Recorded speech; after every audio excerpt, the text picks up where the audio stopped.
क्या हमारा भाग्य पहले से लिखा होता है? हमारे भाग्य में जो भी कुछ घटता है वह पहले से तय है। दोस्तों, गरुड़ पुराण में बताया गया है कि मनुष्य के भाग्य में जो भी कुछ जन्म से मृत्यु तक घटता है वह पहले से तय होता है। दोस्तों, मृत्यु और जन्म ही एक ऐसा सत्य है जिसे कोई टाल नहीं सकता है। हम यह नहीं जान पाते हैं कि हमारा भाग्य हमारे जन्म से पहले ही लिखा होता है या जन्म के बाद। लेकिन गरुड़ पुराण में जन्म, मरण, कर्म के बारे में विस्तृत रूप से जानकारी दी गई है।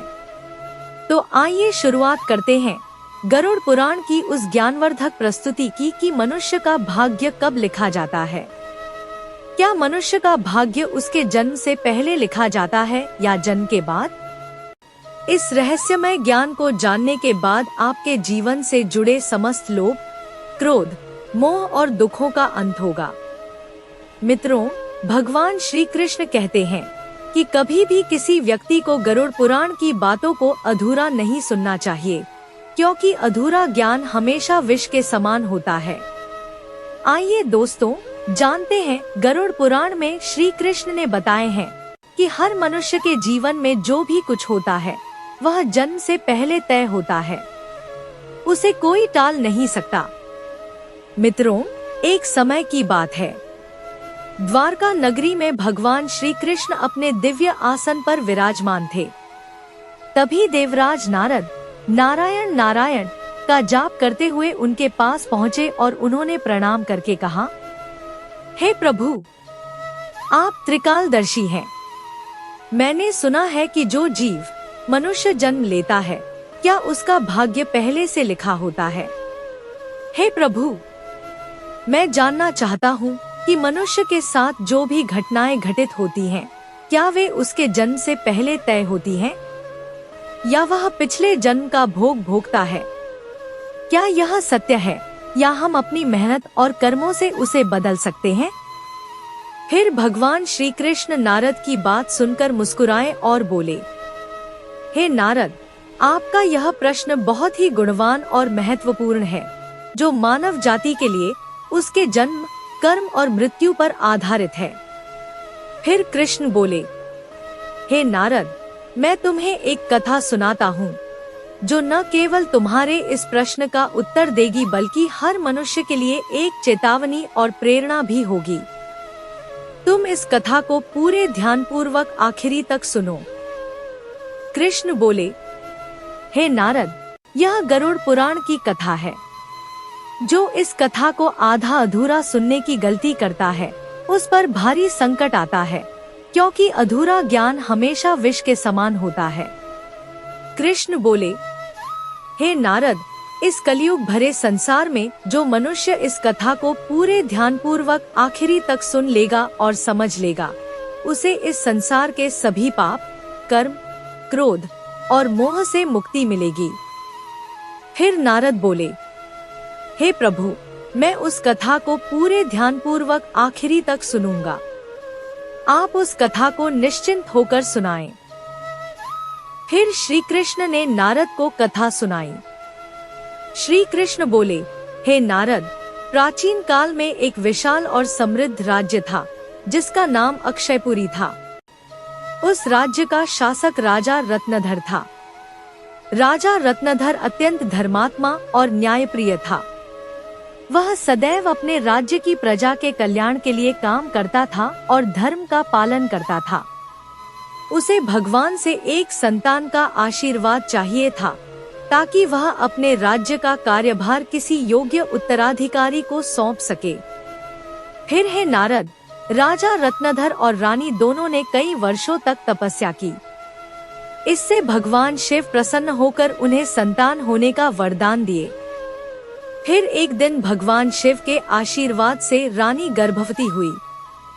राजा और रानी अत्यंत प्रसन्न थे क्योंकि वे चाहते थे कि उनका बेटा एक महान शासक बने और राज्य को सुख समृद्धि की ओर ले जाए।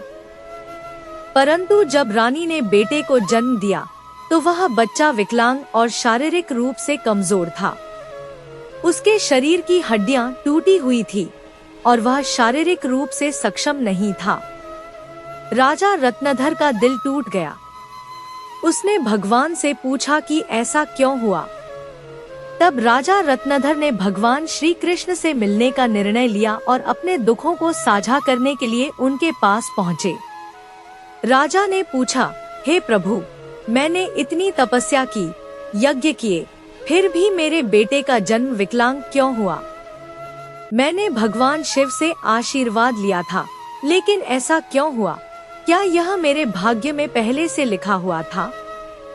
फिर श्री कृष्ण मुस्कुराए और कहा, हे राजा, तुम सही कहते हो कि तुम्हारा पुत्र विकलांग जन्मा है। क्या तुम जानते हो कि तुम्हारे पुत्र का जन्म इस प्रकार क्यों हुआ है? यह तुम्हारे द्वारा किए गए पूर्व जन्मों के कर्मों का फल है। यह तुम्हारे पिछले जन्म के कर्मों का परिणाम है, जो तुम्हारे भाग्य में लिखा हुआ था। लेकिन इसका कारण यह नहीं है कि तुम्हारा भाग्य पहले से ही पूर्ण रूप से निर्धारित था। यह घटना तुम्हारे और तुम्हारे बेटे के कर्मों का फल है, जो उसके पिछले जन्मों से जुड़ा हुआ है। राजा ने आश्चर्यचकित होते हुए पूछा, हे प्रभु, क्या भाग्य वास्तव में पहले से लिखा होता है? श्री कृष्ण ने कहा, जन्म, मृत्यु और जीवन के उतार चढ़ाव पहले से निर्धारित होते हैं, लेकिन हम जो कर्म करते हैं वे हमारे भाग्य को बदल सकते हैं। जिस दिन तुम्हारे बेटे का जन्म हुआ, उस दिन तुमने एक विशेष संतान का वरदान प्राप्त किया था, लेकिन उस संतान को चुनौतियां मिलना आवश्यक था ताकि वह अपने जीवन में धैर्य, साहस और पराक्रम को विकसित कर सके। लेकिन उसका भविष्य केवल उस समय के कर्मों से नहीं बनता है, बल्कि यह तुम्हारे और उसके पिछले जन्मों के कर्मों का परिणाम भी होता है। श्री कृष्ण ने राजा रत्नधर से कहा, हे राजन, भाग्य और कर्म में बहुत गहरा संबंध है। हमारे कर्म ही हमारे भाग्य का निर्माण करते हैं। यही कारण है कि हमें जीवन में अपने कर्मों को सदा धर्म और सत्य के मार्ग पर रखना चाहिए। श्री कृष्ण ने कहा, हे राजन, जो कुछ भी तुम्हारे जीवन में घटित होता है, वह तुम्हारे पिछले जन्म के कर्मों का परिणाम होता है। यदि तुम्हारा बेटा विकलांग जन्मा है, तो यह उसकी आत्मा के पिछले जन्म के कर्मों का फल है। जब तुम एक पुण्य आत्मा के रूप में जन्म लेते हो, तो तुम्हारे जीवन में कठिनाइयाँ और संघर्ष अवश्य होते हैं, क्योंकि इस दुनिया में हर आत्मा को कुछ न कुछ कष्ट भोगना पड़ता है, ताकि वह अपने पिछले कर्मों को समाप्त कर सके। लेकिन याद रखो, तुम्हारे बेटे के जीवन में जो कठिनाई है, वह उसकी परीक्षा है। यदि वह धैर्य और साहस से इन कठिनाइयों का सामना करता है, तो वह अपने भाग्य को बदल सकता है। एक दिन वह वही कार्य करेगा जिसकी कल्पना तुमने अपने जीवन में की थी। मित्रों, फिर राजा रत्नधर ने पूछा, हे प्रभु, क्या मैं और मेरा पुत्र अपने भाग्य को बदल सकते हैं? श्री कृष्ण ने उत्तर दिया, बिल्कुल, तुम दोनों ही अपने भाग्य को बदल सकते हो। तुम्हारे बेटे के जन्म के समय जो विकलांगता थी, वह उसके कर्मों का फल था, लेकिन उसका भविष्य तुम्हारे अच्छे कर्मों पर निर्भर करता है। यदि तुम उसे साहस, धैर्य और आत्मविश्वास से भर दोगे, तो वह अपने भाग्य को बदल सकता है। तुम्हारे अच्छे कर्मों के परिणाम स्वरूप वह एक दिन महान बनेगा और राज्य का भार संभालने में सक्षम होगा। फिर भगवान श्री कृष्ण ने आगे कहा, भाग्य एक चक्र के समान है जो कर्मों के आधार पर घूमता रहता है। जब तुम अच्छे कर्म करते हो, तो तुम अपने भाग्य को सुखमय बना सकते हो। फिर श्री कृष्ण से राजा रत्नधर ने पूछा, क्या भाग्य निश्चित रूप से पिछले कर्मों से जुड़ा होता है? श्री कृष्ण बोले, हाँ, लेकिन उसे बदलने की शक्ति तुम्हारे हाथों में है। यदि तुम अच्छे कर्म करते हो, तो वह तुम्हारे भाग्य को भी सुधार सकते हैं। साथ ही भक्ति, साधना और सेवा से भी भाग्य बदला जा सकता है। भगवान की भक्ति से ईश्वर को प्रसन्न करके हम अपने भाग्य को बदल सकते हैं। अगर तुम अपने पुत्र को साहस और आत्मविश्वास से जीवन के संघर्षों का सामना करने की शिक्षा दोगे, तो वह अपने भाग्य को बदल सकता है। राजा रत्नधर ने भगवान श्री कृष्ण की बातों को पूरी तरह से आत्मसात किया और अपने पुत्र को शिक्षा देने का संकल्प लिया। उसने अपने पुत्र को कठिनाइयों के बावजूद साहस और विश्वास के साथ जीवन जीने की प्रेरणा दी। समय के साथ उस विकलांग पुत्र ने आत्मविश्वास और कठिनाई से लड़ते हुए समाज में महत्वपूर्ण स्थान प्राप्त किया। उसकी संघर्षशीलता और साहस ने राज्य में उसका सम्मान बढ़ाया। कृष्ण बोले, हे नारद, तुम यह समझो कि भाग्य एक निरंतर प्रक्रिया है जो कर्मों के आधार पर बदलती रहती है। जो लोग जीवन में अपने कर्मों को सुधारते हैं और भगवान की शरण में जाते हैं, उनका भाग्य भी बदलता है। यह केवल कर्म ही नहीं है, बल्कि यह जीवन के संघर्षों और प्रयासों का परिणाम भी होता है। मित्रों, फिर श्री कृष्ण ने नारद से कहा, यह कथा हमें यह सिखाती है कि जीवन में जो कुछ भी घटित होता है वह हमारे पिछले कर्मों का फल होता है। भाग्य और कर्म का कोई निश्चित प्रारूप नहीं है। हमारा कर्म हमारे भाग्य को बदल सकता है।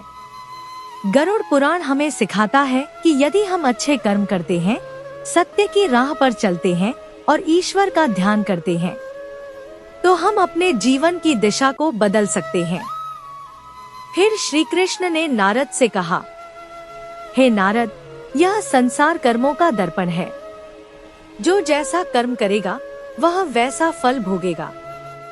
मनुष्य को यह ध्यान रखना चाहिए कि माता पिता की सेवा, दूसरों की सहायता और ईश्वर का ध्यान ही सबसे बड़ा धर्म है।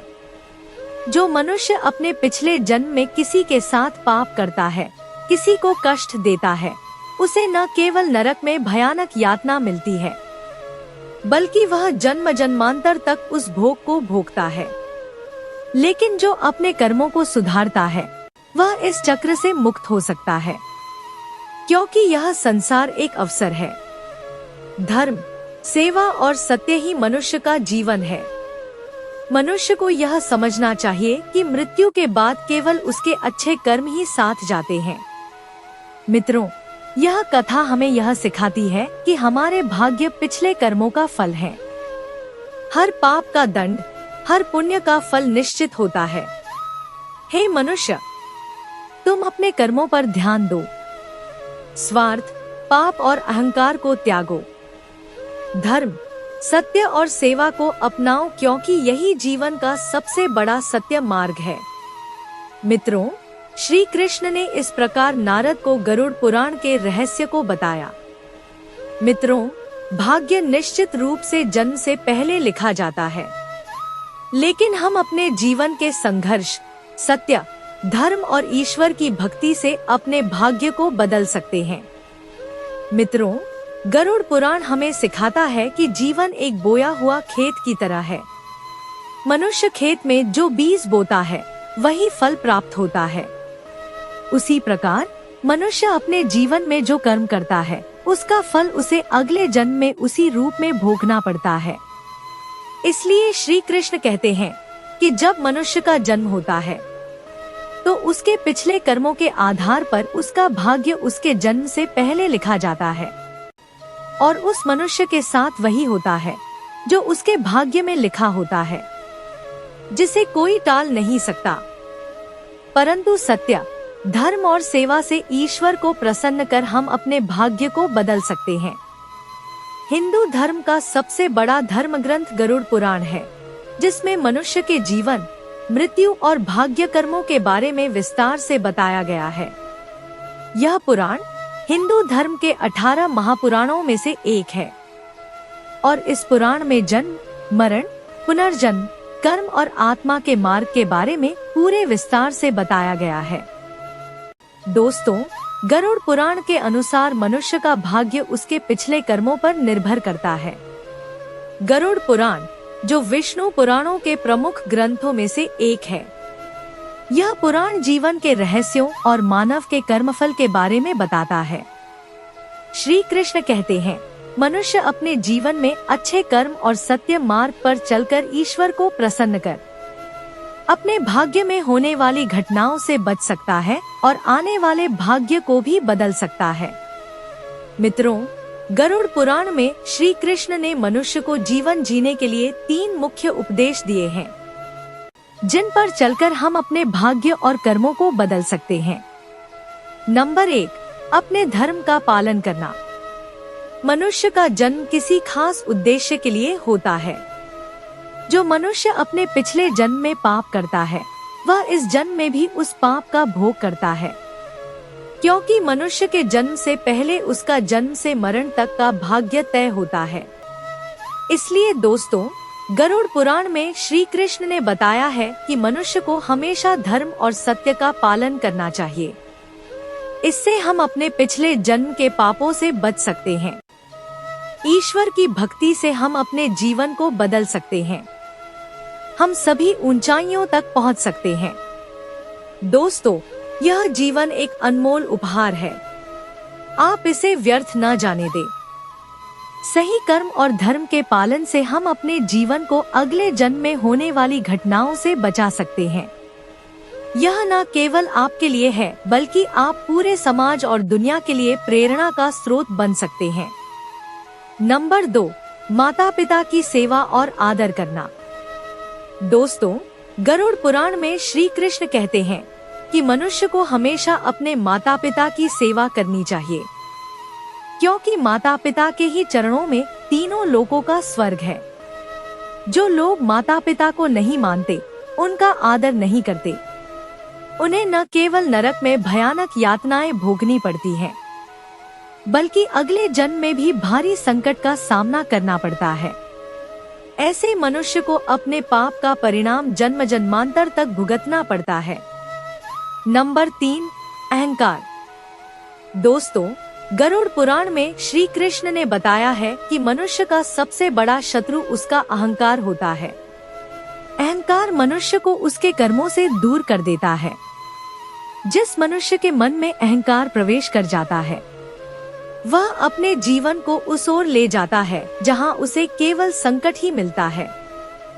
ऐसे व्यक्ति को न केवल नरक में भयानक यातनाएं मिलती हैं, बल्कि वह अपने आने वाले भाग्य को भी नरक की ओर ले जाता है।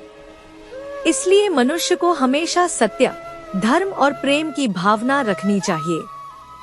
इससे वर्तमान जीवन और आने वाला भाग्य सदैव सुखमय बना रहता है। मित्रों, गरुड़ पुराण हमें सिखाता है कि यह जीवन हमारे कर्मों का फल है। यह ग्रंथ हमें यह समझने की प्रेरणा देता है कि अपने जीवन में धर्म, सत्य और परोपकार का पालन करना ही सबसे बड़ा कर्तव्य है। आत्मा की मुक्ति और अगले जन्म में उच्च योनि प्राप्त करने के लिए मनुष्य को अपने कर्मों पर ध्यान देना चाहिए। जीवन एक दुर्लभ अवसर है। इसे सही दिशा में ले जाकर हम आत्मा को मोक्ष की ओर अग्रसर कर सकते हैं। दोस्तों, गरुड़ पुराण द्वारा बताए गए इन सभी बातों को अवश्य ध्यान में रखें और सत्य की राह पर चलें। इससे आपका आने वाला जीवन अत्यंत सुखद और मंगलमय होगा। अगर आपको यह वीडियो अच्छा लगा हो, तो इस वीडियो को लाइक करें और कमेंट में जय श्री कृष्ण अवश्य लिखें। धन्यवाद।